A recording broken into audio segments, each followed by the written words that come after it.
Entonces vamos a ir continuando con este último ejercicio. No, este es RC, RLC.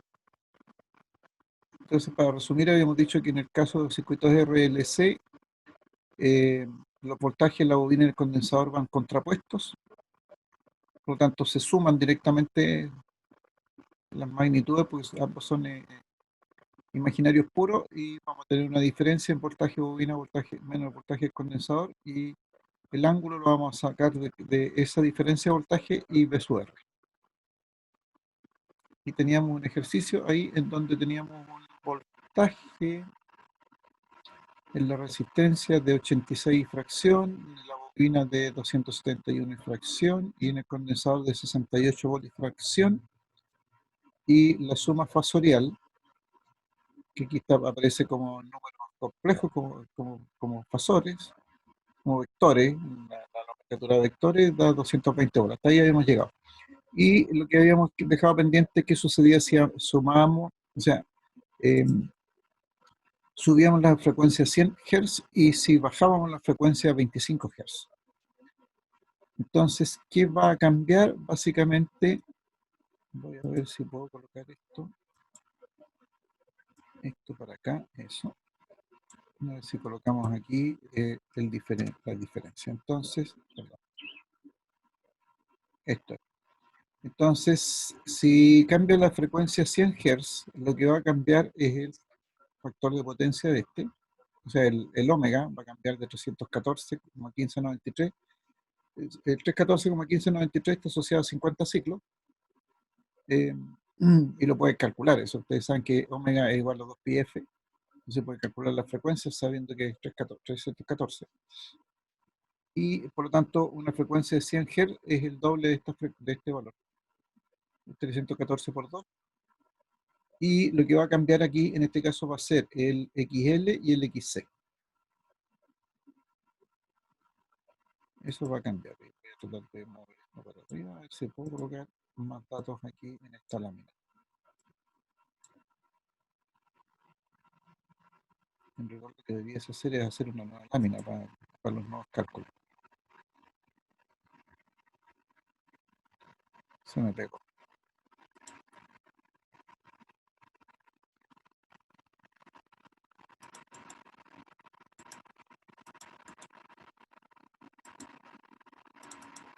Y ahí estoy construyendo una nueva lámina. Entonces vamos a cambiar los datos de XL y XC. Entonces,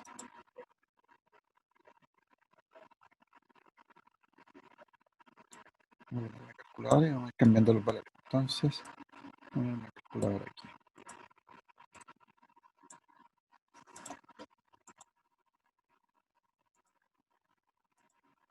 Y para que se pueda ver, que me molesta un poco ahí.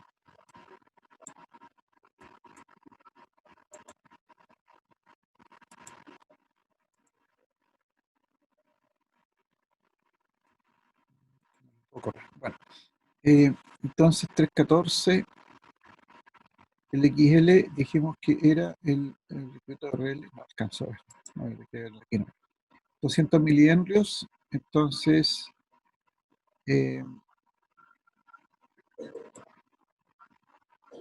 2pi, perdón, esto es pi, 2pi por 100 va a ser ahora, porque son 100 Hz, y por los 200 miliamperes, 200 por 10, 200 por 10 elevado a menos 3. Entonces, en vez de 60 y... ¿Por qué tenía 49 aquí? Ah, es la diferencia. En vez de 62,8319 va a aumentar a 125,66, o sea, prácticamente este por 2. Entonces, corregimos aquí. Este valor entonces va a ser 125,66 37 y el XC también va a cambiar. Entonces vamos a tener 1 dividido por omega, que es 314 por 2, 314.1593 por 2 y por los 200 micros. 200 por 10 elevado a menos 6.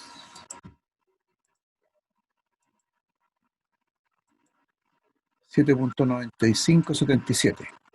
Ustedes pueden hacer sus propios cálculos. 7,9577,477.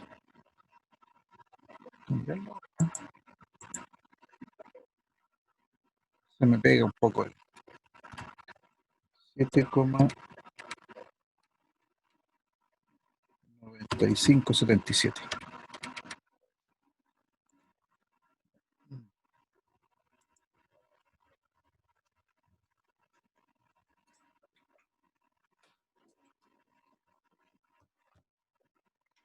Por lo tanto, entonces voy a tener que el z es la raíz cuadrada de 20 al cuadrado. No, pero tengo que poner el paréntesis, porque si no, no voy a tener aquí todo. 20 al cuadrado más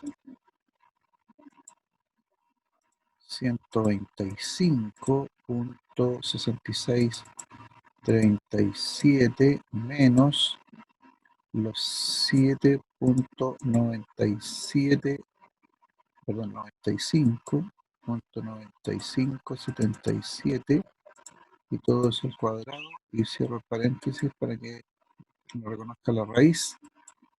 119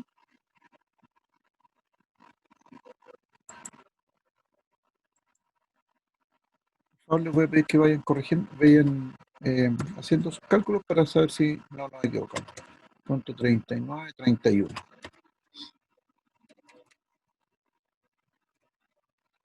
Esa va a ser la impedancia. Y el ángulo va a ser entonces el arco tangente. ¿No? Tangente no. Arco tangente de los 125.6637 menos los 7.9577 y todo esto dividido, me va a faltar un paréntesis, dividido por 20. Tengo que colocar un paréntesis y me va a faltar un paréntesis antes, porque si no, no me lo va a reconocer. Aquí tengo que insertar un paréntesis. Ahí sí. 80.36 grados.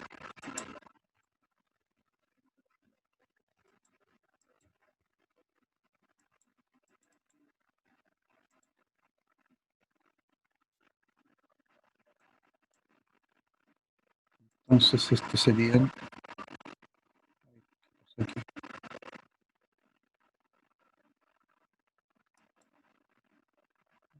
Sería este XC.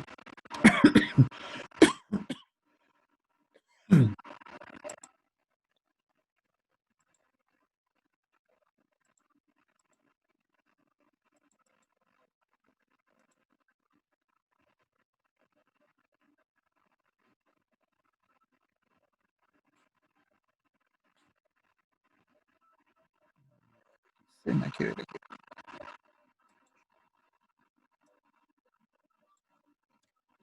Hay que ver la ecuación que me estás colocando ahí. Ya después voy a colocar eso. Entonces, 80 y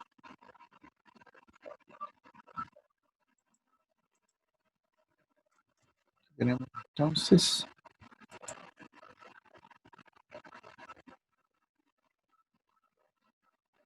80,4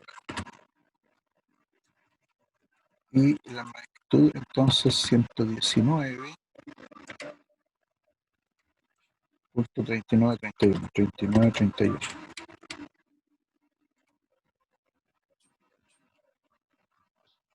El Z va a cambiar aquí, voy a tener 125.6637 menos los 7.9577. Voy a tener 117 aquí en vez de 49, 117,706. 706, 1, 2, 3. Ya, eso entonces es el Z. O sea, 20 lo tengo, no, lo tengo en complejo. Entonces, si lo pongo en complejo, voy a tener 20 más 117.706 y esto es el imaginario, entonces lo paso a rectangular, perdón, a polar, 119,3931 y el ángulo me debiese dar los 80,4 grados. Perfecto. Ya. Lo que pasó aquí que no me reconoció la fórmula, no vamos a ver después. Entonces.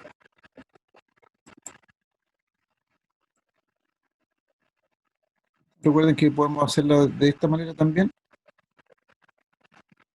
Y entonces ahora vamos a calcular los voltajes. Una corriente 4,36. Estamos colocando voltaje máximo, entonces el voltaje en la resistencia no va a cambiar, porque no cambia ningún valor. 4,3136 se mantiene, los 20 ohms se mantienen, por lo tanto ese voltaje no cambia.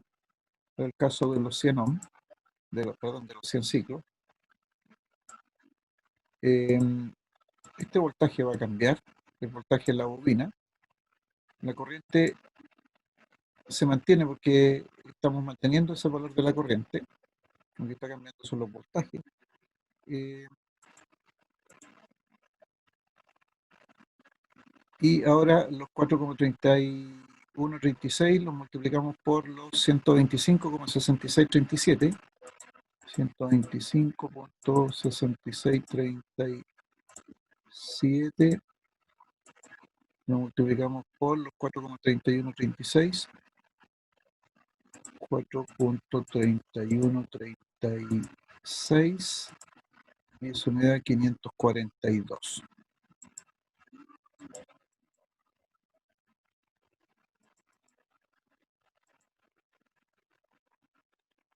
Eso me da entonces 542.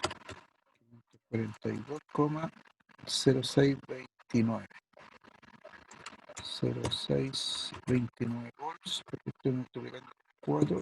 Estos son volts máximos, entonces, por 125,6637. El voltaje en el condensador también va a cambiar. Y ahora tenemos, este voltaje va a ser menor ahora porque tenemos 7 7,9577 ohms en vez de los 15 que teníamos antes, que va a bajar. Entonces 4,3136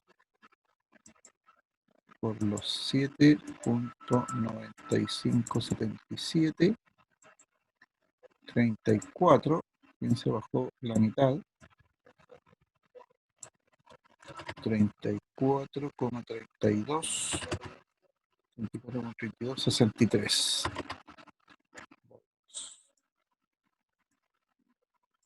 Y el voltaje total entonces, vamos a sacar eso, y el voltaje total entonces vamos a tener los 86,2720, voy a hacerlo en términos de número complejo, más, voy a tener aquí entonces los 542 .0629, 0629, que sería el voltaje positivo de V sub L, el voltaje negativo de V sub C es menos 34, entonces menos 34.3263,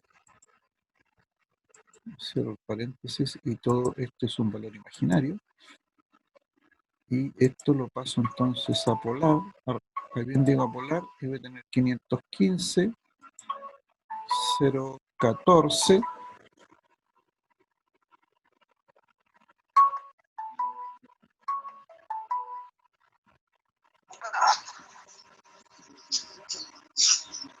hola, ¿estoy en clase? Ah, ya, después te llamamos entonces. Sí.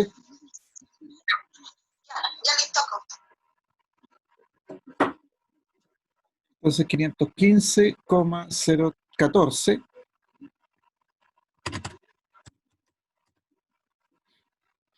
01389, 0139 para ser más exacto, pero da lo mismo, 139 volts. Y el ángulo debiese ser los 80 grados, a ver, veamos si es cierto, 80.4 grados. ¿No? Estamos bien. Entonces, ¿qué pasó en el caso de, usar una frecuencia sin 100 Hz? En primer lugar, fíjense que la reactancia inductiva aumentó teníamos en el caso anterior de 62,83 a 100, bien digo, de 62 a 125 el doble. ¿Por qué el doble? Porque teníamos el doble de la frecuencia, de 50 pasamos a 100. Y la reactancia capacitiva, que teníamos 15,9, bajó a 7,9. O sea, bajó a la mitad, nuevamente porque tenemos el doble de la frecuencia. Y por lo tanto la impedancia total del circuito de 51 pasó a 119, aumentó por efecto de que quien aumentó muy fuerte fue el XL. Como mantenemos la corriente constante, estos efectos, entonces el voltaje y la resistencia se mantiene, el voltaje en la bobina aumentó, claramente aumentó, el voltaje en el condensador disminuyó, aumentó porque aumentó la impedancia, por la reactancia inductiva, el voltaje en el condensador disminuyó porque disminuyó la reactancia capacitiva, y el voltaje total aumentó entonces. Y el ángulo creció excesivamente. Teníamos en el caso anterior 60 grados, 67 grados, y ahora subimos a 80. Claramente, a ver si voy en esto, lo que hicimos es que este V sub L creció mucho, lo voy a hacer excesivamente alto ahí para que se note. El V sub C disminuyó más todavía, pongamos ahí.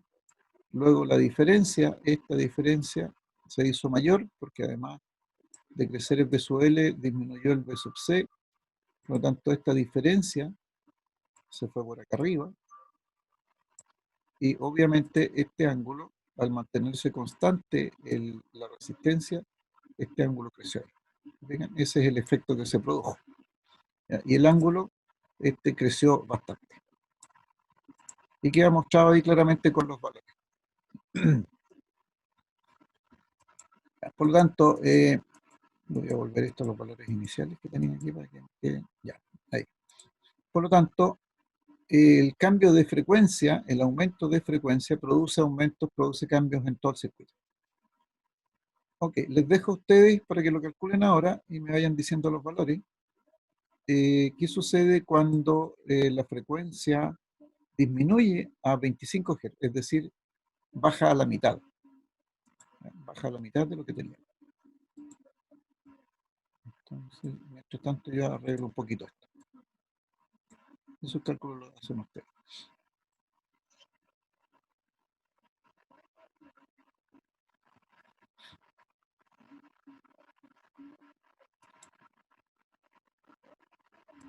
Voy a usar 16.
600.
Entonces, con una frecuencia de 100 Hz sucedía esto, dijimos.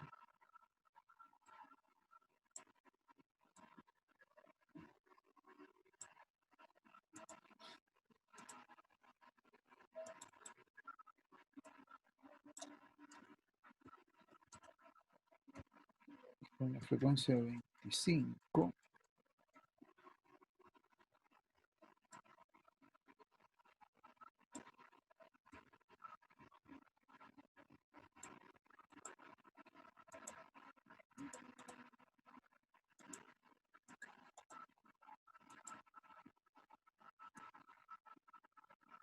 Vamos a poner los valores. Entonces,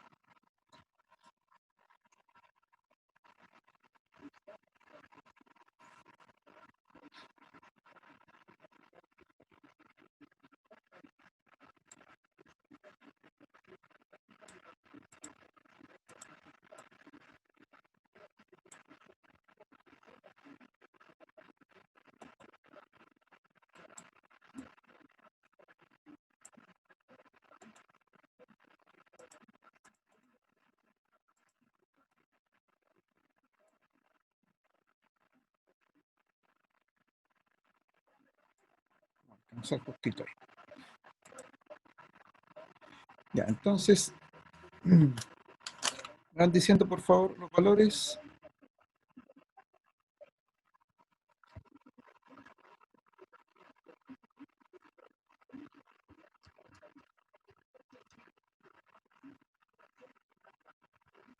El Z me dio 20, profe.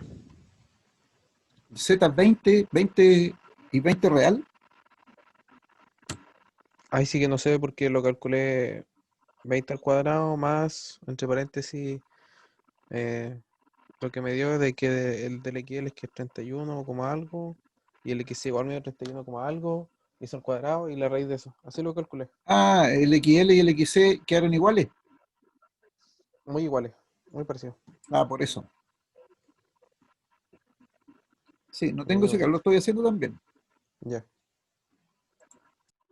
Pero el XL me está dando, aquí lo voy a escribir, el XL me está dando 31.4159.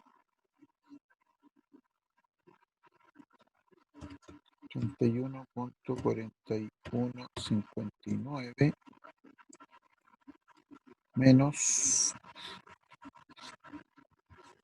1 por 2 y por 25 y por los 200, por 10 elevado a 6. Ajá.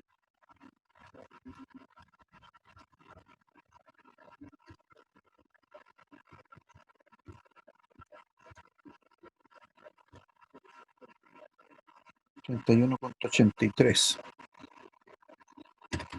31.8309.8310.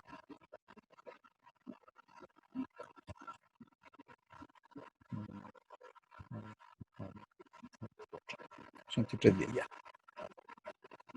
Menos 8310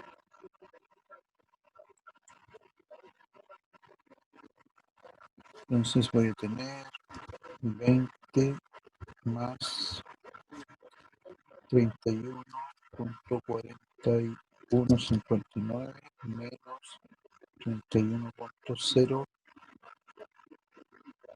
31.8310.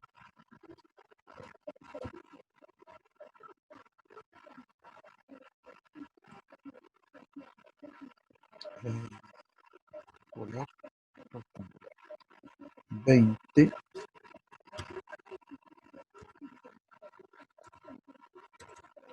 20,0043 me da a mí. Y el ángulo menos 1,2 grados.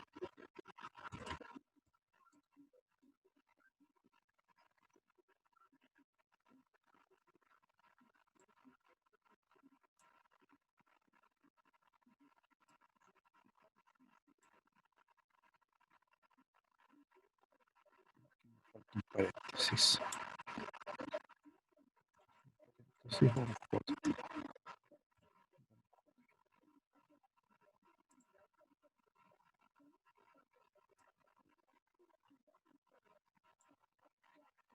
Ya me da 20.0043. El Z está bien entonces, 20 fracción. Y ángulo, ¿por qué me dice? El ángulo de menos 1,2. Sí, me da lo mismo. Perfecto. Fíjense, eso significa que este voltaje, o sea que este diagrama fasorial, de hecho, este voltaje pasa para abajo, un poquitito, pero pasó para abajo. ¿Ya? Entonces ahora el voltaje va en atraso. Lo primero que podemos decir es que el voltaje va en atraso. ¿Ya? En el caso anterior era voltaje en adelanto, pero ahora el voltaje va en atraso. En este caso, porque el ángulo está diciendo que el voltaje respecto de la corriente va en atraso, o bien la corriente va en adelanto respecto al voltaje. En el caso anterior, la corriente va en atraso respecto de él. Si lo miramos del otro punto de vista. ¿Ya? El voltaje y la resistencia se va a mantener. El voltaje en la bobina va a cambiar porque ahora tenemos 31.4159. Ese es el valor de la bobina. Entonces 31.4159 por los 4.3136, 135 volts, entonces van a ser ahora 135,5156 volts. Ahí, y el voltaje en el condensador también va a cambiar. Bien, se disminuyó respecto al caso anterior y disminuyó respecto del caso original de los 50 ciclos. Y el voltaje en el condensador ahora es de la reactancia es 31,8310. Y entonces nuevamente ahora el voltaje va a aumentar respecto del caso anterior, del de los 100 ciclos, para el caso del voltaje en el condensador. 4.3136 por los 31.8310. Esos son 137,3062. Esos son los valores que me dan ahí. Y el voltaje total, entonces, va a cambiar porque la impedancia cambió. Entonces tengo 86.2720 más 235. Esto tiene que ser un paréntesis aquí. 135.5156 menos los 137.3062, y este es imaginario, y lo paso a polar, me da 86,2906. 86,2906, y el ángulo debe ser lo menos 1,2 grados.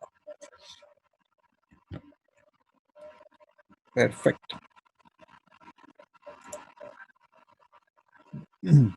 Entonces, fíjense la influencia que tiene, supongo que tuvieran los mismos valores, ¿o no?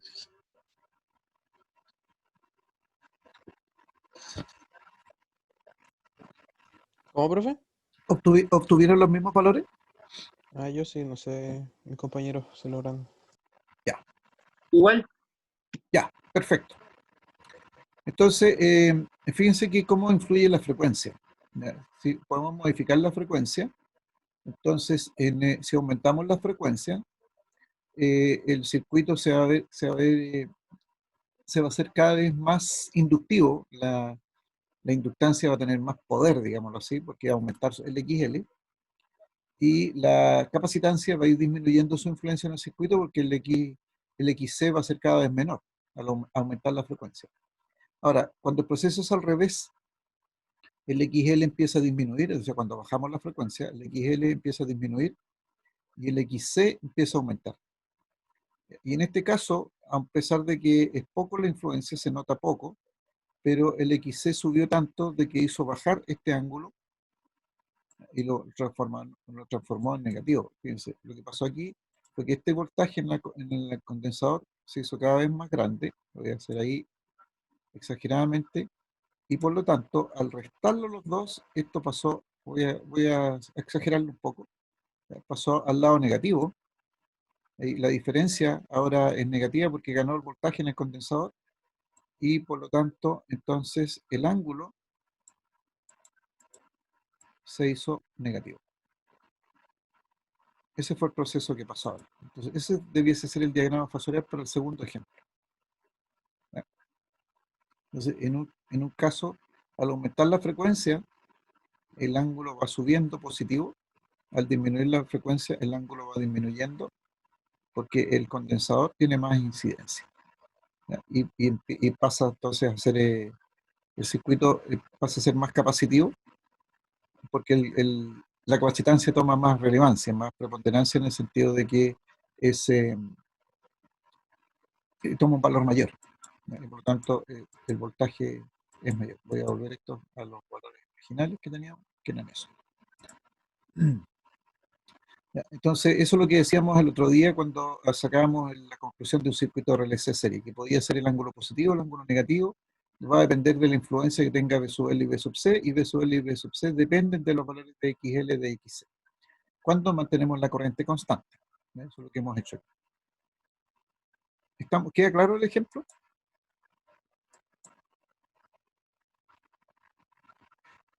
Eso es lo que construimos ahora.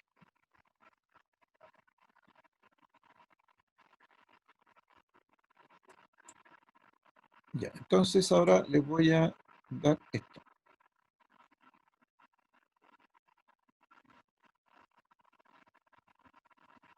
Este otro ejemplo. Por favor.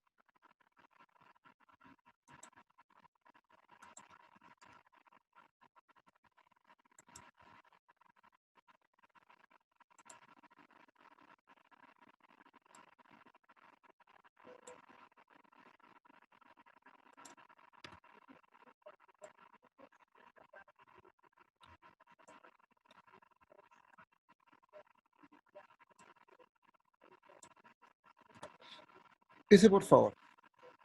Le voy a dar el tiempo para que lo resuelvan. Sea un circuito de RLC serie con resistencia 20 ohm, pero la inductancia cambia a 50 miliamperes y la capacitancia 202,6419 microfaradios. Aplicamos una corriente de la forma I igual 7,0711, coseno de 314,1593 más 10 grados. Determinar entonces la impedancia V sub R, V sub L, V sub C, V sub T, valores máximos y valores efectivos, ambos. El ángulo de desfase y dibujar el diagrama fasorial. Esa es la pregunta A, y después, ¿qué sucede si la frecuencia original cambia a 250 Hz? O sea, de 50 ciclos. Fíjense que el omega es 314, por lo tanto, la frecuencia es 50 ciclos, lo pueden calcular. ¿Y qué sucede si la frecuencia original cambia a 12 Hz? Es el mismo caso que hicimos anterior, recién.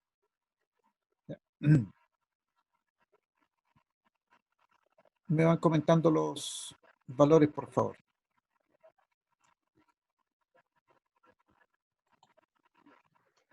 profe, Dígame. yo tengo una duda, pero de teoría. A ver.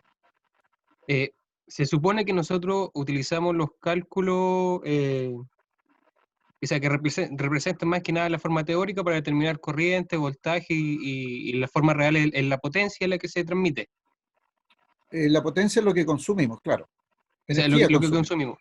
Sí, pero nosotros cuando hacemos uso por ejemplo, los números complejos, estos no tienen una representación real. O sea, porque lo El- utilizamos para la variación del coseno y el seno, pero para en la vida- facilitar esos cálculos. ¿Te refieres a la vida real? Sí, sí. Bueno, mira, en la vida real sí se usan un poco, lo que pasa es que no los vemos, porque no tenemos instrumentos que te digan que hay un número imaginario, pero existen. A ver, normalmente en las viviendas, tú tienes afuera de tu casa, tienes un medidor de energía. Ese te indica cuál es la cantidad de energía que tú consumes en tu casa.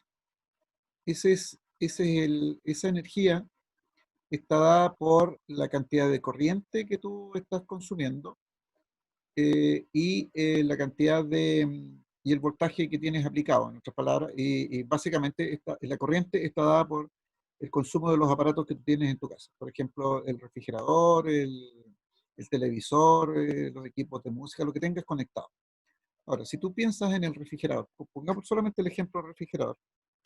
El refrigerador es un elemento que tiene un motor, básicamente es un motor, el consumo eléctrico, digamos. Es un motor que lo que hace es que impulsa un gas que hace un intercambio de calor desde el interior del refrigerador hacia el exterior.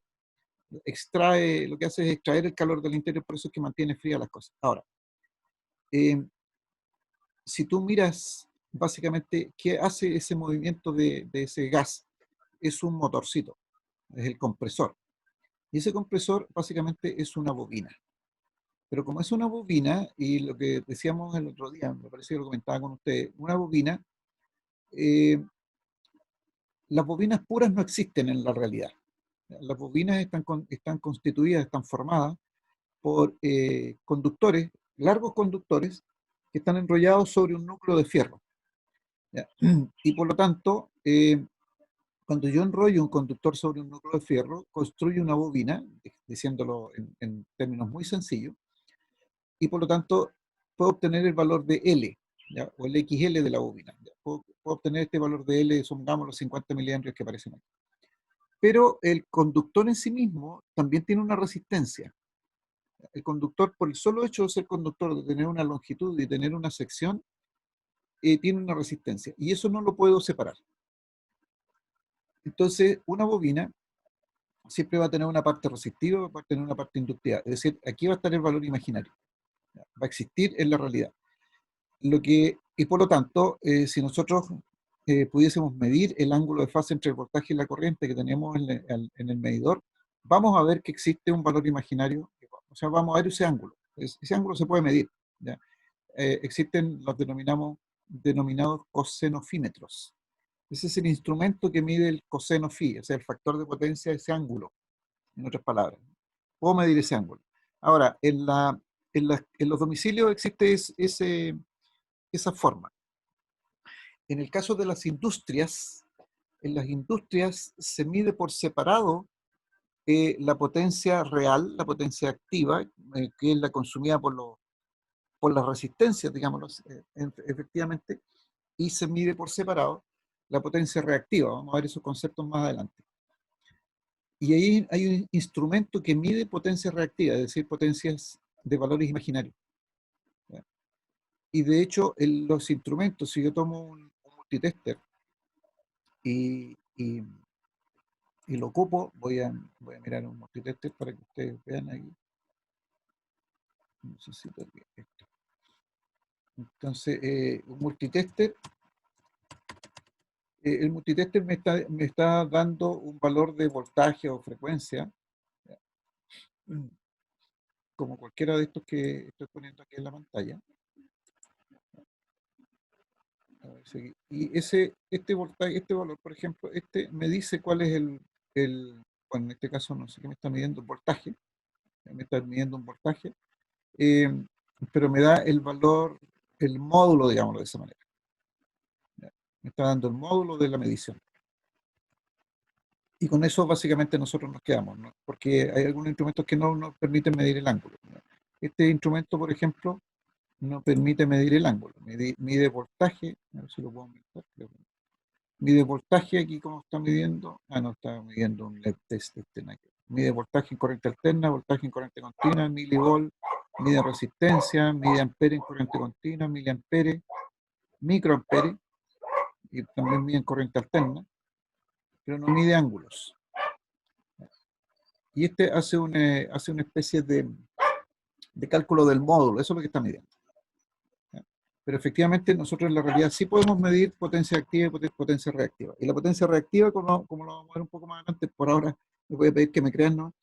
Las potencias reactivas son absolutamente imaginarias, valores imaginarios puros, que mezclados con la potencia activa, que es la que consume, que es la que hace mover el mundo, en otras palabras, tenemos una especie de módulo, y eso es lo que está midiendo la mayoría de estos instrumentos que son de utilidad más común, digamos, más de trabajo en terreno.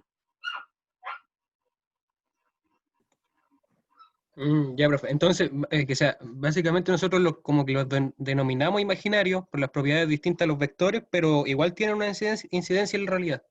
Claro, claro, Ah, ok. porque si tú te fijas, por ejemplo, en el ejercicio que estábamos viendo, este voltaje, este voltaje es el módulo, estos 515, y si yo tomo un tester y lo pongo entre los extremos del circuito completo, me va a medir 515. No me mide el voltaje real, no me mide los 86, me mide los 515. Y de hecho, si yo hiciera en el laboratorio una medición de este voltaje, voy a medir los 86 y fracción. Si midiera esta medición, el instrumento me va a medir los 542, y si yo coloco otro tester aquí, me va a medir los 34. El instrumento hace abstracción de si el voltaje es imaginario o real. Lo va a medir. Ya, ok, Entonces, profe. Me quedo. si yo pongo el voltmetro aquí, me va a medir los 515.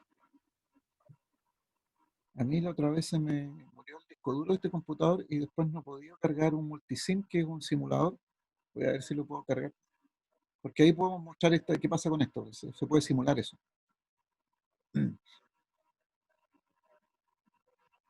Como que el instrumento no se da cuenta si es imaginario o no el valor. Lo mide nomás.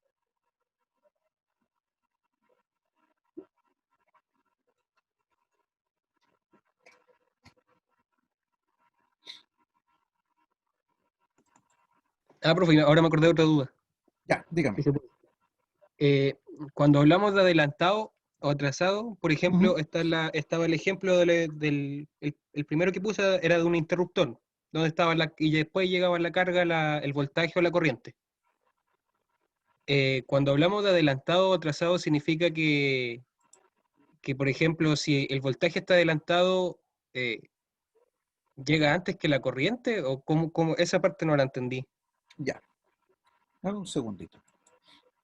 Voy a volver a usar un jueguito. Con el jueguito yo creo que queda más claro. Les contaba que tengo un juego, un juguetito, y lo vamos a echar a andar aquí de nuevo. ¿Dónde está el juguete? El juguete, el juguete.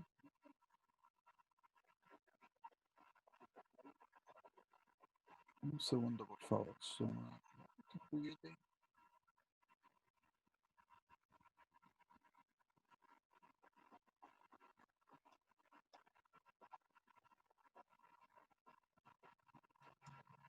El juguete, el juguete, el juguete, el juguete.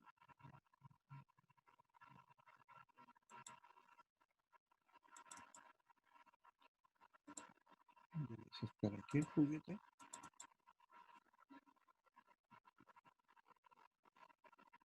Ups, ¿qué pasó?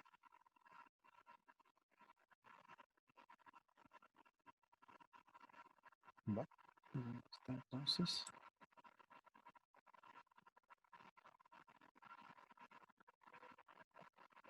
Aquí puede estar.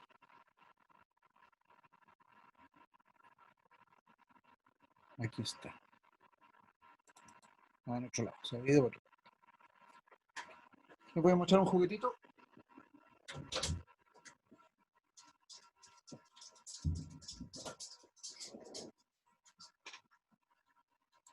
Este juguetito, que lo que vamos a hacer aquí es que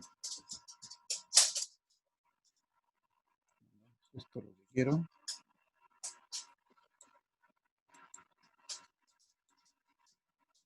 Esto. Miren este dibujo que tengo aquí.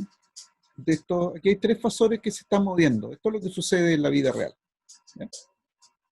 Aquí hay 3 fasores. Entonces, si yo me detengo, supongamos aquí en esta parte, en el rectángulo que está al lado, y miro hacia los fasores, entonces supongamos que el azul es el fasor voltaje y el rojo es el fasor corriente. Entonces, al mirarlo desde aquí, desde este punto, yo veo pasar, fíjense que ahora está a punto de pasar el fasor voltaje, ahí está pasando el fasor voltaje, pasó el fasor voltaje, pasa un cierto ángulo o tiempo, y recién ahora pasa el fasor corriente. Eso significa que el voltaje está adelantado respecto a la corriente sobre la base de pensando que el azul es un voltaje y el rojo es una corriente. ¿Ya? A eso se refiere con voltaje en adelanto o voltaje en atraso. Pero si yo cambio, no. Si yo hago algunos cambios aquí, a ver si puedo hacerlo.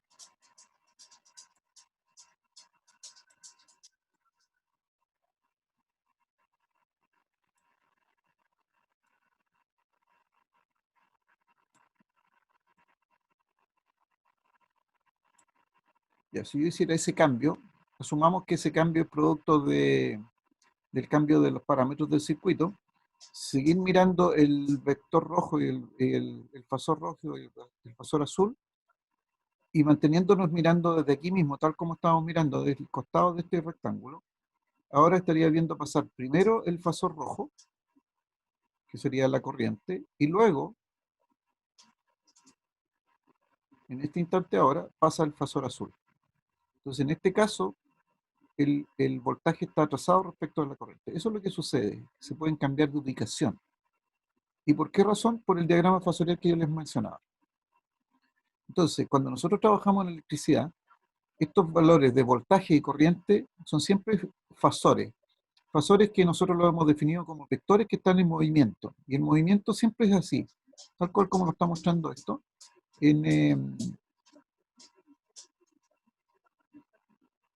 Ahí lo puedo hacer más grande incluso.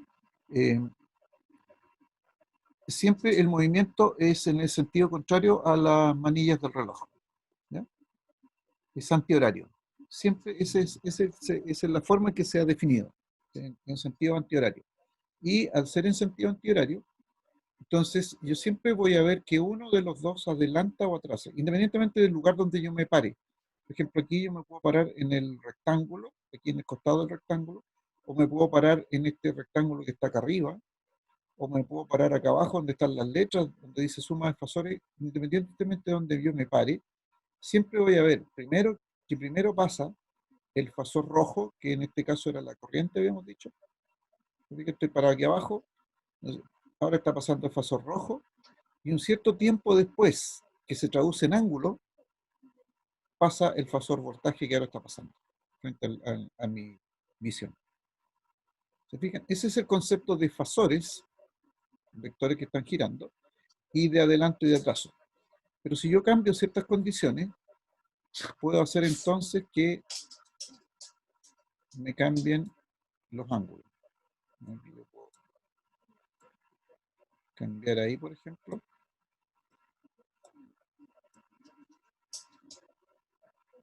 Y ahí yo estoy produciendo cambios. Ahora está pasando primero el fasor azul, que sería el voltaje, y un tiempo después va a estar pasando el fasor corriente. Aquí yo lo puedo,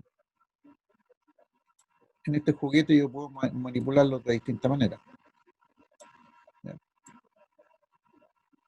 Los puedo hacer ahí muy juntitos, por ejemplo, que es lo que está sucediendo en uno de los ejercicios, o bien, dependiendo de las condiciones del circuito, yo puedo separarlos bastante más.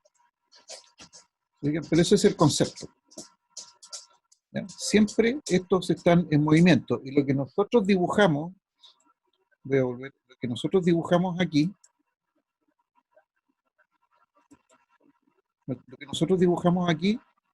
es eso mismo que yo les estaba mostrando ahí, pero en un instante de tiempo. Le tomamos una foto.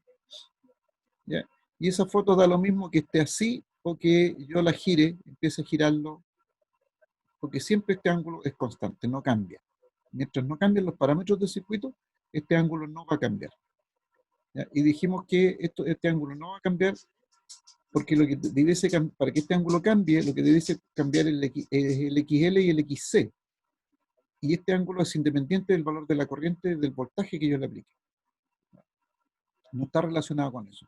Está relacionado con la frecuencia y con los valores de XL y XC. Y XL y XC dependen de la frecuencia. Y XL y XC dependen de los parámetros L y C. ¿Ya? Entonces, lo que nosotros vemos es este diagrama fasorial que va girando. ¿Ya? Entonces, esto es nada más que una foto que le tomamos en un instante determinado a el movimiento de estos fasores. ¿Ya? Es como, no sé, pues, cuando uno va a una discoteca y tienen esas luces estroboscópicas. Entonces uno, cuando aparece la luz, ve a la persona en una posición, se apaga la luz y se vuelve a encender, esa persona está en otra posición distinta, como si pegara unos saltos, pero por cada vez que se enciende la luz yo lo veo en una sola posición. ¿Ya? Ahora, si siempre estuviese en la misma posición, o se moviera su cuerpo con las manos exactamente en las mismas posiciones siempre, independientemente de donde yo lo vea, siempre voy a ver el mismo ángulo. No sé si ahí queda mejor explicado el tema de los fasores. Sí, profe, se entiende, pero la duda, que, o sea, más que nada tenía, era porque, por ejemplo, en el inicio del PPT, usted mostraba donde había se me olvidó el nombre. Cuando se cierra, pasa la corriente, que se pasa por la potencia y prende, por ejemplo, una ampolleta, un interruptor. ¿Ya? Quería saber si esto, por ejemplo, suponiendo que el ciclo fuera visible, que la corriente o el voltaje pase antes, influye, o sea, ¿qué pasa con la potencia? No sé, ¿va cambiando a través del tiempo? A ver, lo de la potencia lo vamos a ver un poquito más adelante. ¿Ya? Hay algunos pequeños cambios, pero para efectos de funcionamiento de los circuitos no se ve alterado, porque la potencia que a nosotros nos interesa es la potencia en el eje real, no en el eje imaginario. Ahí vamos a ver otro elemento que pasa, pero lo que, por ejemplo, en una ampolleta, lo que nos interesa es la potencia real. Y básicamente en los equipos lo que nos interesa es la potencia real. Lo que vamos a ver un poquito más adelante es que hay una influencia, de alguna manera, de la potencia reactiva que nosotros tenemos que controlarla. Ahí sí, ahí tenemos un fenómeno que necesitamos hacer un control, pero por otras razones, ¿ya? Que lo voy a explicar más adelante. No quiero confundirlos más, ¿ya? Pero esta es la señal sinusoidal que nosotros tenemos y vamos a tener una señal sinusoidal de voltaje, bien digo, y de corriente, que si es una resistencia, prácticamente estas dos señales van a ir, lo que hemos dicho, estas dos señales van a estar en fase, va a ser una cosa como esta, vamos a tener una señal de voltaje y corriente que van a ir en fase ambos, entonces no se nota. Esto es lo ideal, digamos. Esto es lo ideal, pero esto sucede solamente si el circuito es resistivo. Y en la vida real, circuito resistivo puro es difícil de obtener. Y al no tener circuitos resistivos puros, entonces aparecen estos valores imaginarios en el voltaje de la bobina, en el condensador, que nos hacen aparecer un desfase, un ángulo entre el voltaje aplicado en la corriente que está introduciendo ese circuito. Y ahí aparecen además una serie de otras potencias distintas, que vamos a ver un poquito más adelante. Pero en general, como las controlamos, como después vamos a ver métodos para controlarlas, no nos dan problemas. Si la dejamos libre, podría generarnos un mal funcionamiento de los equipos. Ahora, si nosotros lamentablemente nuestro ojo, el ojo humano, bueno, y para eso se hizo también, no es tan rápido para ver cambios. Si nosotros mirásemos una ampolleta de las antiguas, de esas ampolletas de resistencia pura, las que habían antes, que tenían una especie de bobinita adentro, un alambrito enrolladito, lo tenían dentro, que eran las ampolletas incandescentes, y aplicamos una señal sinusoidal como esta que está mostrándose aquí en este dibujo, y si nuestro ojo hubiese sido muy rápido, nosotros habríamos visto que en un ciclo la ampolleta se habría encendido hasta su máximo, se habría apagado, se habría vuelto a encender porque nosotros no éramos capaces de ver ese encendido en posición negativa, digamos, se habría encendido igual, y se habría apagado eso en un ciclo, se habría encendido y apagado un par de veces en un ciclo. Como nuestra frecuencia es 50 ciclos por segundo, si nuestro ojo hubiese sido muy rápido, como les digo, habríamos visto que la ampolleta se encendía y se apagaba 100 veces en un segundo, y eso era imposible para nosotros. ¿Ya? Pero si lo hubiésemos podido filmar, por ejemplo, habríamos visto que sucedía ese fenómeno. Que la ampolleta porque la corriente iba en un sentido o en otro, eso es básicamente lo que sucede cuando se cambia el ciclo. Entonces, cuando va en un sentido, la ampolleta se enciende hasta su brillo máximo y se apagaba. Cuando iba en sentido contrario, o sea, cuando iba en el semiciclo negativo, hacía lo mismo. Se encendía hasta su máximo y se apagaba. Y al tener 50 ciclos por segundo, ese efecto se hacía 100 veces, pero nuestro ojo no era tan rápido como para ver eso. Si alguien tiene una ampolleta incandescente todavía, no creo que las tengan, pero si alguien tiene una ampolleta incandescente y la mirara, no vería ese efecto. No podíamos, porque no vemos eso, pero eso es lo que sucedía. Eh, pero ¿por qué? Porque esa ampolleta era básicamente resistencia. Por ejemplo, ustedes en su casa, elementos que son fundamentalmente resistivos, es el tostador de pan, por ejemplo.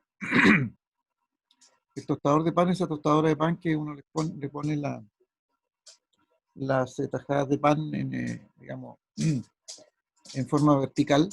Si ustedes la miran, sobre todo cuando la ven que está funcionando, por dentro tiene unas pequeñas láminas que se ponen al rojo vivo, es porque ese elemento es puramente resistivo, o sea, es mucho más resistivo, mucho más potente la parte resistiva.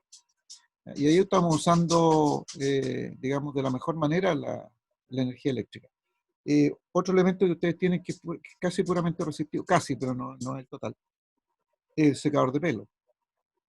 El secador de pelo tiene también una resistencia que se pone al rojo vivo, pero además tiene un motorcito que lo que hace es impulsar el aire. Entonces eso permite entonces que yo tire el aire caliente. Eso tiene un componente más resistivo, pero también tiene un componente inductivo por el motor. ¿Qué otro elemento? El calentador de agua, por ejemplo, es más más resistivo que nada. Todos los que funcionan con altas temperaturas, con temperaturas altas, son más resistivos que nada. ¿Cuánto se llama? El horno eléctrico también es más resistivo que nada. Entonces, en nuestra vida real tenemos también altas potencias que son puramente resistivas o altamente resistivas. Y los componentes imaginarios son pequeñitos. Entonces ahí compensamos un poco. Y de hecho, cuando tenemos un equipo que es muy inductivo, por ejemplo, que tiene mucho motor, mucha bobina, se compensa. En la fabricación se compensa de forma tal de que la influencia de los factores imaginarios sea mínima. Y de esa manera logramos un funcionamiento más óptimo de los equipos. Bueno, eso es lo que les puedo comentar por ahora. Gracias, profe. Ya. Espero que se haya quedado un poquito más claro, pero dame un tiempito y vamos a ver el tema de las potencias y va a quedar bastante más claro todavía. No sé si quedó claro, si era más que nada lo de la potencia, pero como lo vamos a pasar más adelante. Sí, se lo vamos a pasar más adelante. Es parte de los contenidos. Bueno, ¿algún resultado del ejercicio, chicos?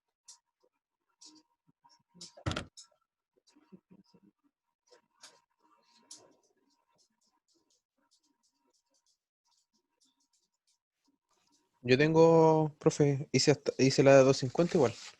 Las ¿Ya? 12 no me dieron mucha gana, la verdad. Vamos a- ¿Lo anoto en el chat mejor?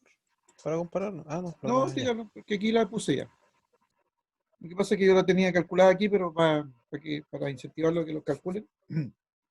Con 50 ciclos, o hiciste inmediatamente la de 250. Hice las dos, profe. No, ahí Ah, está ya, bien. bien. Mi Los única datos duda, son, sí, profe, dígame. es que el ángulo me da, o sea, sí, es muy cercano a cero y me da negativo, pero ¿lo ignoro o lo dejo como negativo 0,00? No, cero nomás. Ya, Cero nomás, porque de hecho el circuito está hecho de tal manera de que con 50 ciclos el ángulo sea cero. Que los valores de XL y XC son prácticamente iguales.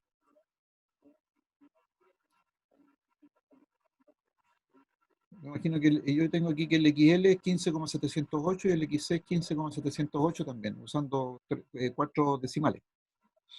sí, yo lo cambié por una milésima. En vez Ah, de ya, 708, 707,1 y ahí me dio. ya. Ah, está bien. No, son prácticamente iguales.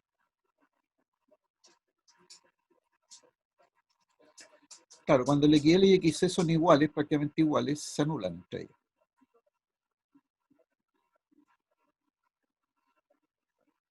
Y fíjense en el siguiente fenómeno. Ustedes deben haber calculado estos valores aquí. Yo tengo los valores máximos. Esto en la primera columna aquí. BR, BL y BC dice máximo aquí. Y aquí en la especie de segunda columna tengo los valores RMS o los valores efectivos. ¿Ya?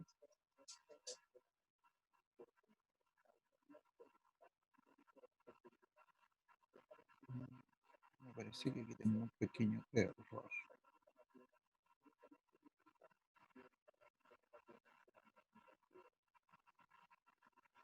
Profesor, ¿Sí?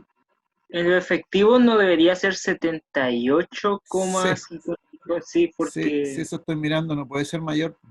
sí. Sí, por eso ¿de dónde saqué 178? Para mí que me fui en la bola. 111. 111.0728 dividido por la raíz de 2. 78. Ese uno está de más ahí. Porque conceptualmente no puede ser que el voltaje RMS sea mayor que el voltaje máximo. El voltaje máximo es máximo.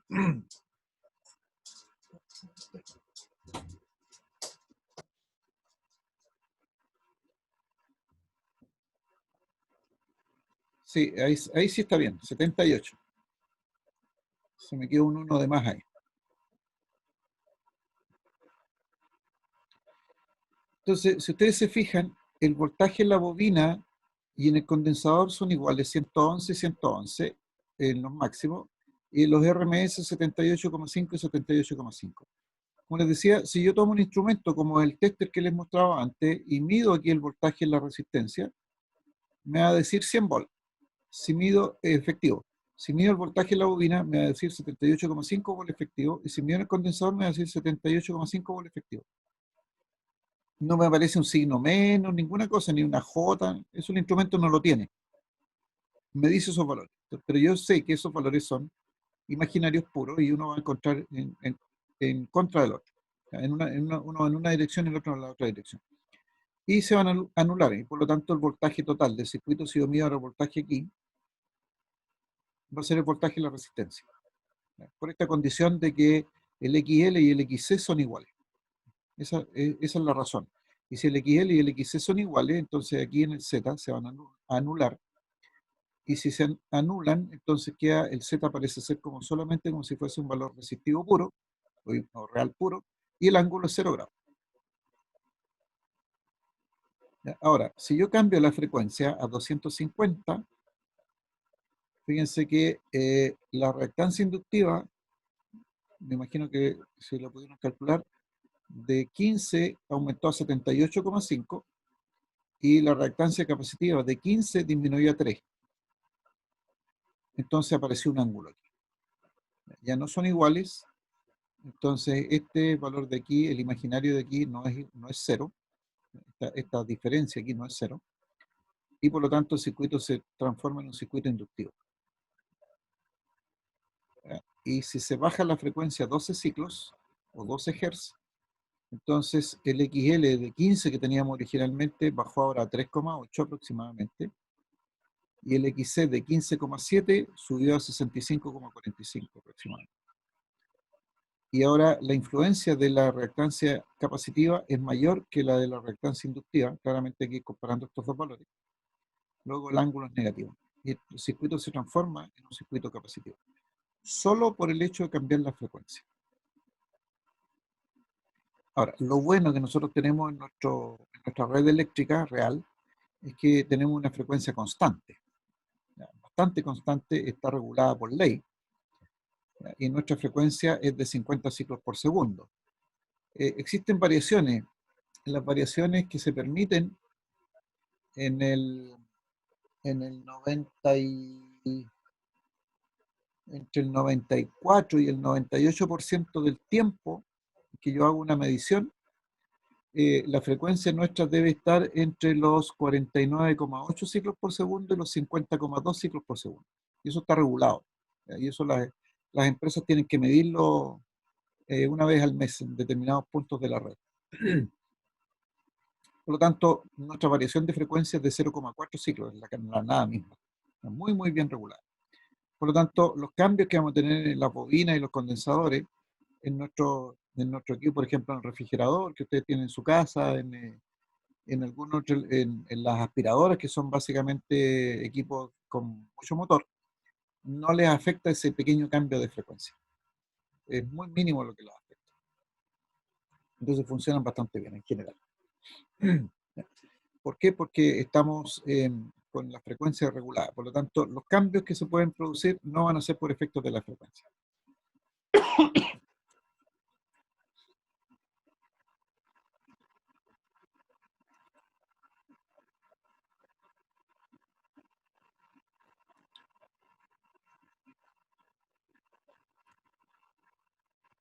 Bien, ¿lograron estos cálculos o algo parecido?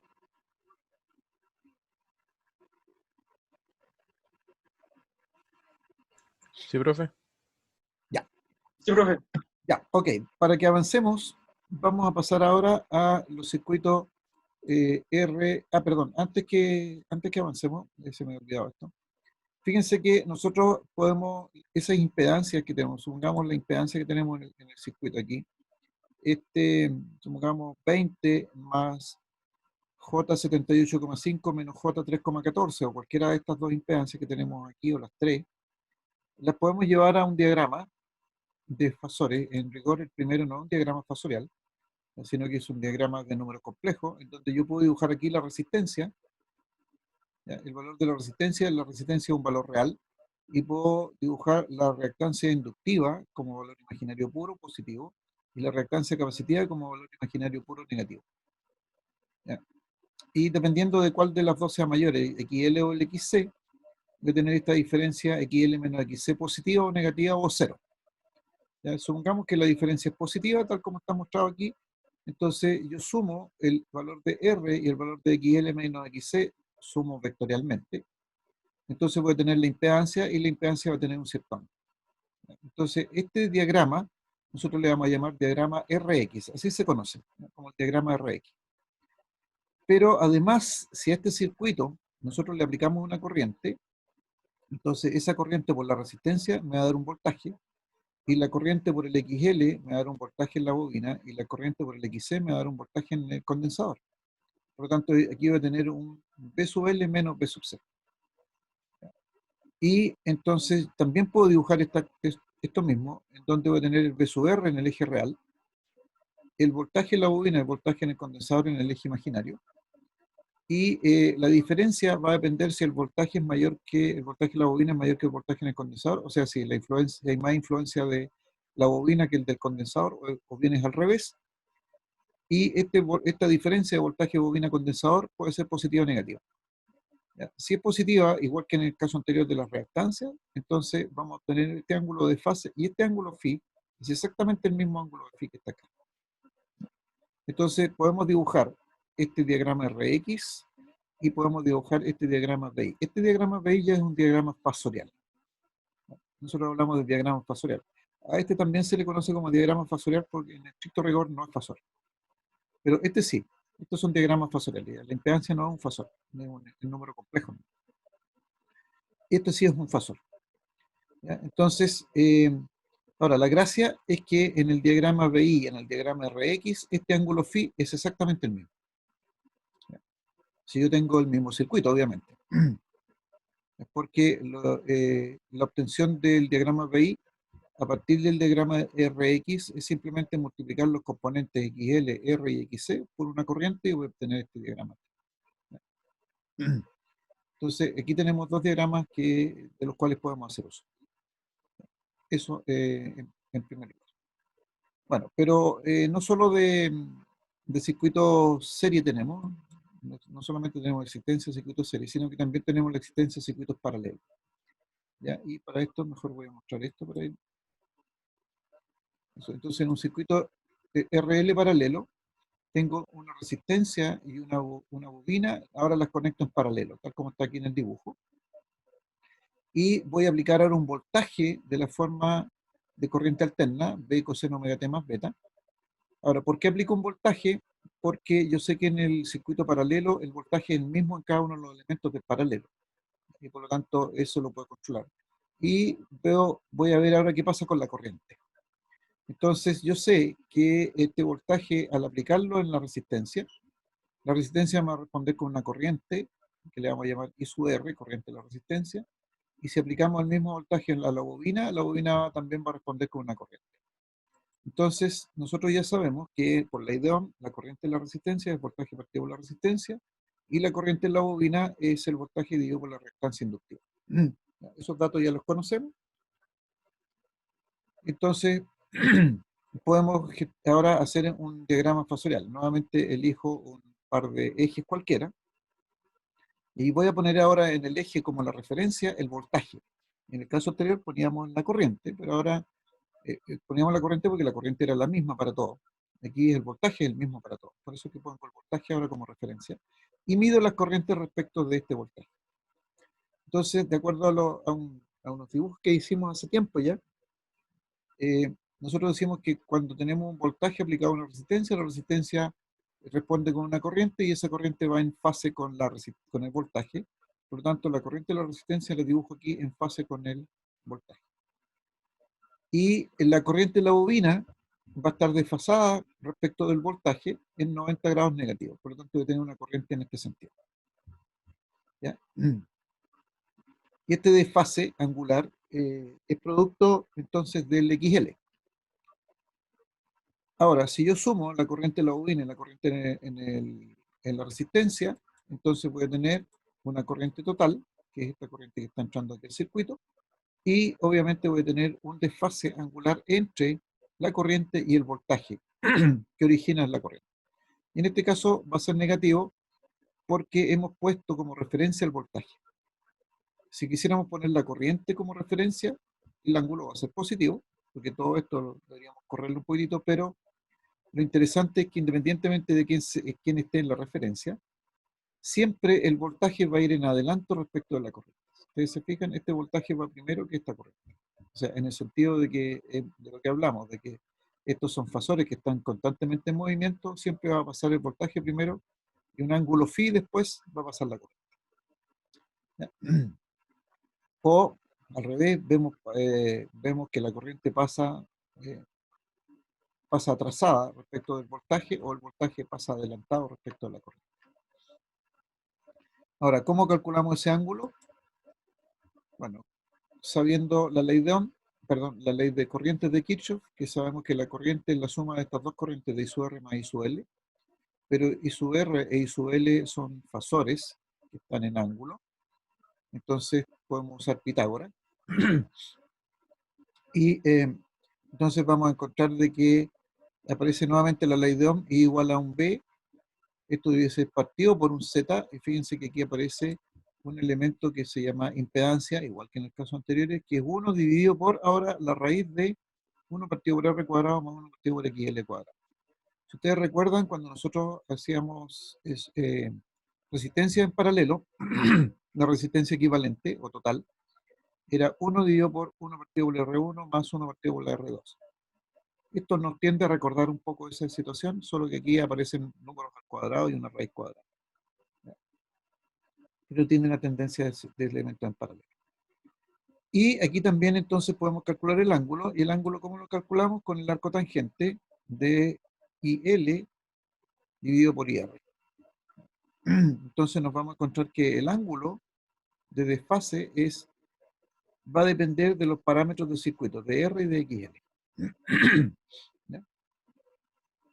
De eso va a depender los parámetros del circuito, el ángulo de los parámetros del circuito, y lo que podemos decir aquí, en este caso, que el voltaje va en adelanto. ¿Ya? Va en adelanto respecto de la corriente. O si a alguien no le gusta de esa manera, puedo decir que la corriente va en atraso respecto de, en este caso, del voltaje. Depende de donde yo me pare a mirar. ¿Cuánto en adelanto el voltaje? Phi grado. ¿Ya? Ese es el medido en tiempos, es el tiempo que demora en pasar estos phi grados. Eso entonces es lo que sucede en un circuito de RL paralelo. Y si ustedes recuerdan, en un circuito RL serie, el voltaje también iba adelanto respecto de la corriente. O sea, la condición de que el voltaje va en adelanto es independiente de si es un circuito serie o paralelo. Eso en primer lugar. La impedancia también la podemos expresar en términos polares y rectangulares. Entonces, aquí tenemos que calcular, podemos calcular la impedancia del paralelo. Entonces, la impedancia del paralelo va a ser para estos efectos un R menos un JXL. XL para estos efectos. ¿Ya? O tener un módulo con un ángulo negativo. Porque también la impedancia obedece al mismo fenómeno anterior, que es la impedancia la que genera la diferencia angular entre voltaje y corriente. Después tenemos, voy a saltar el ejercicio este que está aquí, lo tienen ustedes, lo pueden calcular. Después tenemos el circuito de RC paralelo, que funciona de la misma manera. La diferencia aquí que vamos a tener una corriente en el condensador, que también es V partido por XC, y al hacer el diagrama de fasores, entonces nuevamente colocamos el voltaje en el eje de referencia, para poder hacer la referencia respecto del voltaje. La corriente que se va a generar en la resistencia va a estar en fase con el voltaje, y la corriente que se va a generar en el condensador va a estar desfasada a 90 grados positivos ahora respecto del voltaje. Y nuevamente, si sumamos corriente en la resistencia y corriente en el condensador, vamos a tener la corriente total, de acuerdo a lo que nos dice nuestro amigo Kirchhoff. Y ahora el ángulo va a ser positivo porque en este caso la corriente va a ir en adelanto respecto del voltaje. ¿Ya? Si colocamos la corriente como referencia, entonces el ángulo va a ser negativo y podemos decir que el voltaje va en atraso respecto de la corriente. Entonces, nuevamente, si hacemos la suma de las corrientes, la resistencia en el condensador, va a aparecer nuevamente una impedancia que va a tener la misma estructura del caso anterior, solo que en vez de tener XL tiene ahora XC. ¿Ya? Y nuevamente va a aparecer un ángulo, y el ángulo nuevamente va a ser dependiente de los parámetros del circuito, es decir, de R y de XC.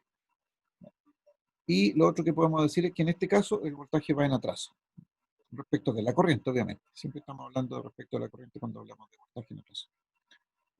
Entonces, si ustedes se fijan, el funcionamiento nuevamente del circuito RC paralelo y el funcionamiento del circuito RC serie es muy similar en el sentido de que en ambos casos el voltaje está en atraso respecto de la corriente.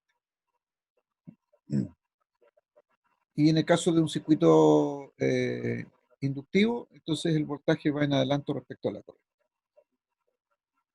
Ahora, lo interesante que con lo que debiésemos terminar por hoy día es el circuito, voy a saltar este ejemplo, el circuito RLC paralelo, ¿ya? Donde tenemos los tres componentes.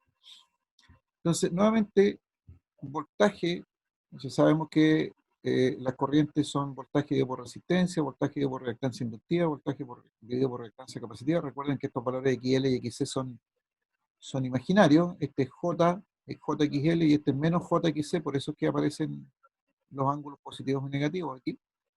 Entonces, si dibujamos nuestro consabido eje de referencias y colocamos en la referencia el voltaje, entonces vamos a tener corriente en la resistencia que va a ir en fase con el voltaje, corriente en la bobina desfasados 90 grados, corriente en el condensador desfasados 90 grados. Aquí expresamente puse la corriente en el condensador mayor que la corriente en la bobina.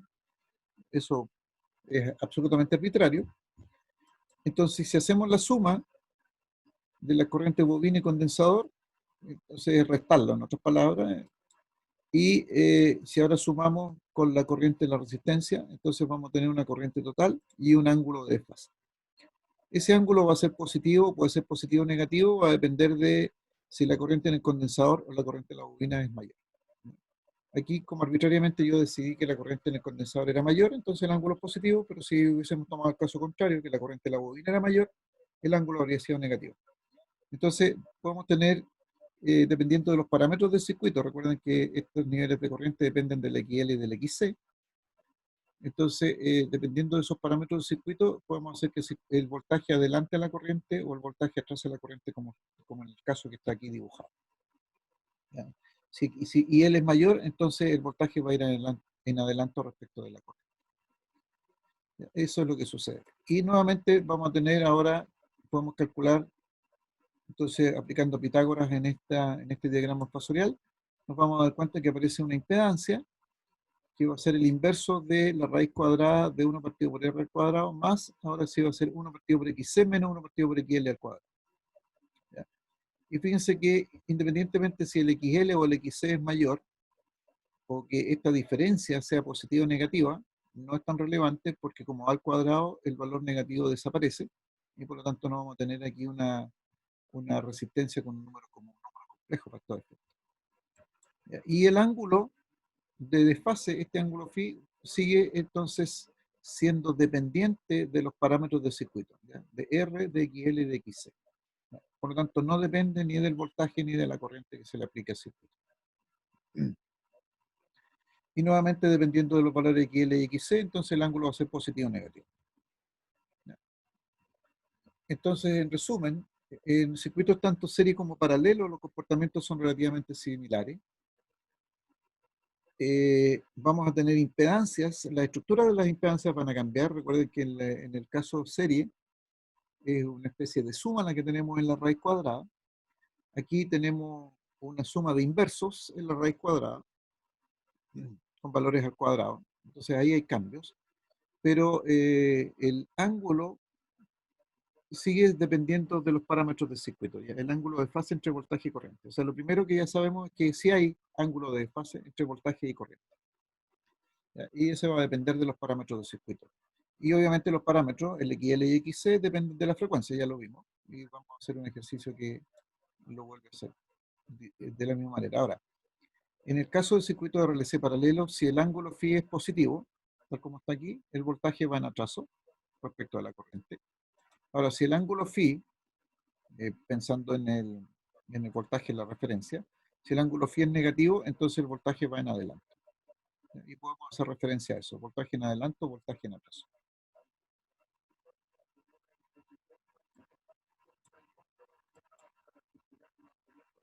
Y entonces aquí ustedes pueden calcular lo mismo que hemos hecho hasta ahora. Dado este circuito de RLC paralelo, con los valores que ya hemos usado, los 20 ohms, los 200 milihenrios y los 200 microfaradios, y con una frecuencia de 50 Hz, se le aplica a este circuito paralelo con un voltaje ahora de la forma 220 coseno omega t más 0. Entonces ustedes pueden determinar Z y R y L y C, y la corriente total, el ángulo, pueden dibujar el diagrama fasorial y además podrían cambiar los valores de frecuencia, aumentarlo y disminuirlo, aumentarlo a 100 y disminuirlo a 25, a 10, y pueden ver cómo se comporta el circuito. O sea, lo mismo que hicimos en el caso de serie, se puede hacer para los circuitos paralelos, ¿ya? Y ver cuál es la influencia, cómo se comporta. Aquí está calculado y este dato, estos resultados ustedes lo tienen.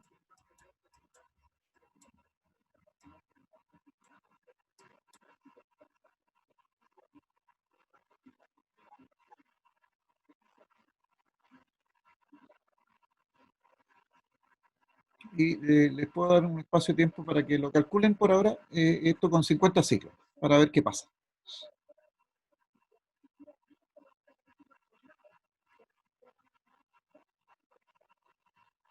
Entonces el XL y el XC ya lo conocen, pero ahora va a cambiar la impedancia. Recuerden que la impedancia está en paralelo ahora.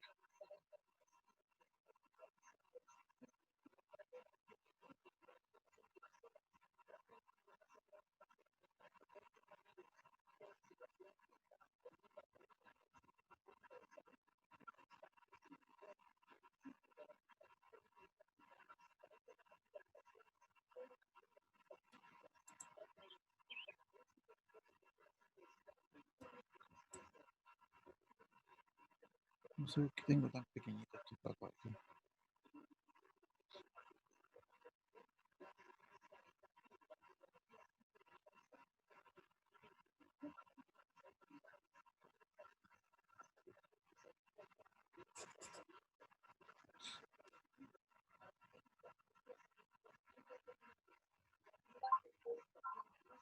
Profesor, Dígame. en este circuito también hay corriente efectiva y corriente Sí, claro. máxima. Sí, claro. Claro. ¿Y se reciclan de la misma forma o no? De la misma anterior? forma, no cambia. Si el valor efectivo corresponde a este número. En este caso, los 220 que aquí están marcados corresponden ¿Ya? al voltaje máximo. Por lo ¿Ya? tanto, yo puedo calcular el voltaje efectivo, dividiendo este 220 y dividiendo por raíz de 2. Ah, ya. Ya. ¿Ya? La condición de corriente o voltaje efectivo o máximo corresponde al voltaje independientemente de la estructura del circuito, independientemente de la conexión de los circuitos. ¿Ya? Es propio de los fasores, no del circuito. Ok, Por lo ya. tanto, Gracias. ya. Ah, perdón.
Profesor, perdón por interrumpir de nuevo, pero es X, digo, ¿es 1/XC menos 1/XL o es 1/XL menos 1/XC? Mira, al final da lo mismo. En este caso Ah, da lo ya. mismo. ¿Ya? Si quieres, calcula de las dos maneras y te va a dar lo mismo.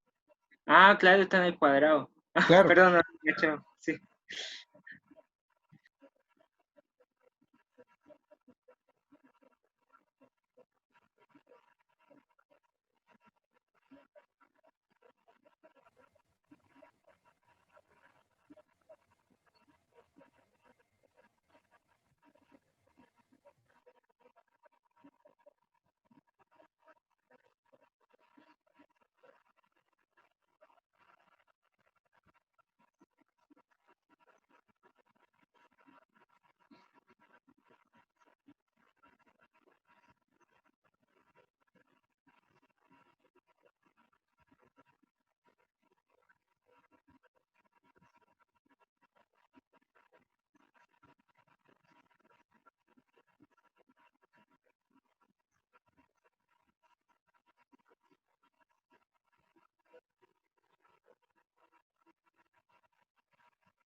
Y aquí en la página, en la imagen que les estoy mostrando, están calculados los valores máximos.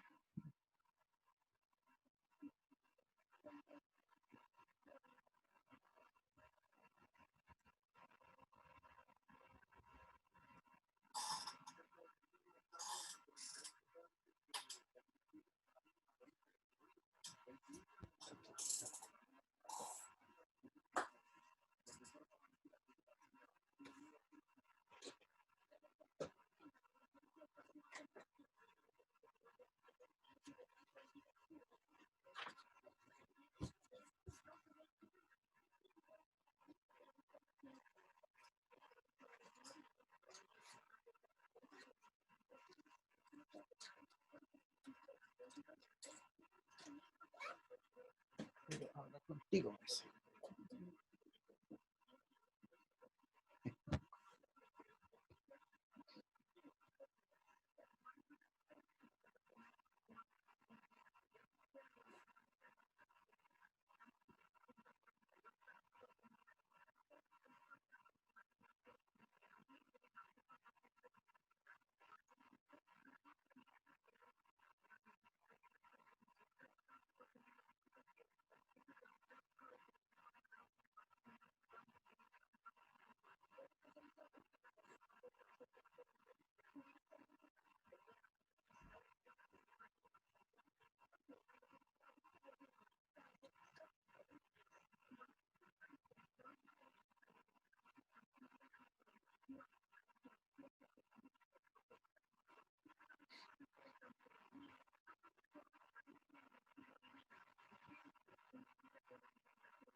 Bueno, jóvenes, espero que hayan obtenido esos valores que tenemos ahí en la pantalla. Eh, yo les sugiero que que hagan nuevamente rehagan el ejercicio aumentando a 250 o a 100 ciclos la frecuencia y bajarla a unos 10 ciclos o 25 ciclos, el valor que ustedes quieran, para ver qué pasa fundamentalmente con este ángulo. ¿Y qué pasa con la condición de voltaje que va en adelanto o en atraso respecto de la corriente? Ya, les dejo planteado eso y a continuación, en este mismo apunte que ustedes tienen unos ejercicios, dados unos ciertos elementos pasivos, conectarlos en serie, conectarlos en paralelo, lo que hemos estado hablando, y están las soluciones ahí, espero que estén correctas. Y lo dejamos hasta aquí por hoy día porque el tema que viene a continuación me interesa verlo la próxima semana. Estamos viendo eso. ¿Dudas, consultas antes de que nos vayamos?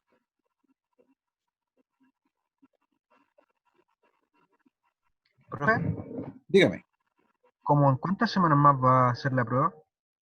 Me interesa que terminemos esta parte y terminemos la parte de potencia. Yo creo que en un par de semanas más por lo menos. Ah, ya. No sé cuándo va a terminar el semestre, la verdad. Creo que termina en octubre. En octubre, chao, vamos a tener que apurarnos un poquito porque no sé si la semana de septiembre vamos a tener clase o no. Por lo menos hasta ahora no he sabido nada de que se suspenda. O sea, perdón, la semana del 18. Me refiero a que es la próxima semana, la subsiguiente.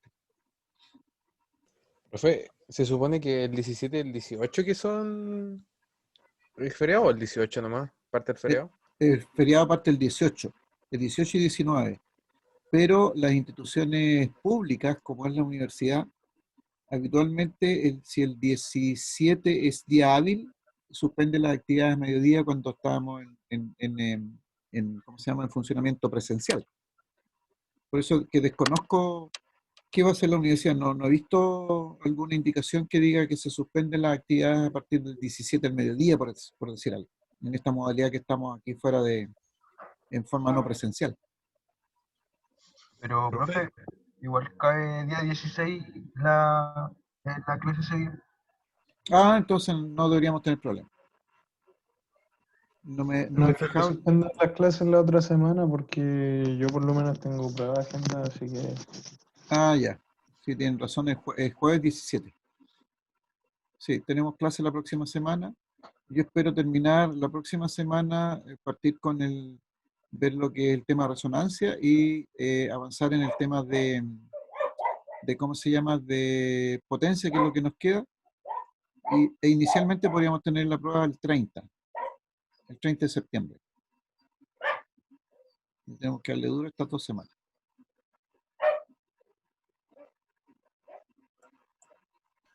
¿Profesor, cuándo va a tener las notas?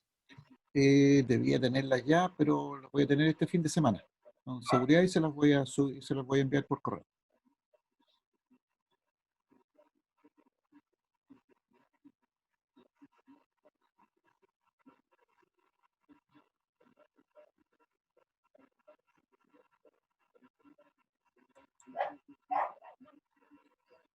Bien, ¿alguna consulta, jóvenes? Jóvenes y señoritas, me imagino que va a haber más de alguna señorita.